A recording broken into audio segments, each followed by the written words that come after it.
ಹಾಗಾದ್ರೆ HbA1c ಪರೀಕ್ಷೆಯ ಫಲಿತಾಂಶಗಳು ಎಂದರೇನು? ಅದು 5.7% ಕಡಿಮೆ ಇದ್ರೆ ನೀವು ಸಾಮಾನ್ಯವಾಗಿದ್ದೀರಿ. ನಿಮಗೆ ಅಪಾಯದ ಅಂಶಗಳಿದ್ರೆ ಪ್ರತಿ ವರ್ಷಕ್ಕೊಮ್ಮೆ ಮರುಪರೀಕ್ಷೆ ಮಾಡಿಸ್ಕೊಳ್ಳಿ.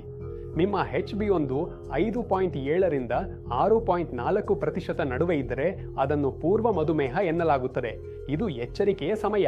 ಮಧುಮೇಹವನ್ನು ಇನ್ನೂ ಹಿಮ್ಮೆಟ್ಟಿಸಬಹುದು, ನೆನಪಿಡಿ.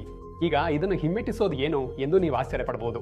ನಿಮ್ಮ ದೇಹದ ತೂಕದ 5ರಿಂದ 7% ಕಡಿಮೆ ಮಾಡೋದು, ವಾರಕ್ಕೆ ಸುಮಾರು 150 ನಿಮಿಷಗಳು ನಡೆಯುವಂತಹ ನಿಯಮಿತ ದೈಹಿಕ ಚಟುವಟಿಕೆಗಳು, ಪ್ರತಿದಿನ 6ರಿಂದ 8 ಗಂಟೆಗಳ ಉತ್ತಮ ನಿದ್ರೆ ಪಾಲಿಸೋದು ಮತ್ತು ತಡರಾತ್ರಿ ಊಟವನ್ನ ಸಂಪೂರ್ಣವಾಗಿ ತಪ್ಪಿಸೋದು. ಮತ್ತೊಂದು ಸದುದಾಹರಣೆ ಎಂದರೆ ಪೂರ್ವ ಮಧುಮೇಹ ಹೊಂದಿರುವವರಲ್ಲಿ 40ರಿಂದ 70% ಜನರು ಈ ಜೀವನ ಶೈಲಿ ಬದಲಾವಣೆಗಳಿಂದ ಮಧುಮೇಹವನ್ನು ತಡೆಯಬಹುದು. ನಿಮ್ಮ HbA1c 6.5%ಕ್ಕಿಂತ ಹೆಚ್ಚಿದ್ರೆ ನಿಮಗೆ ಮಧುಮೇಹವಿದೆ ಎಂಬರ್ಥ.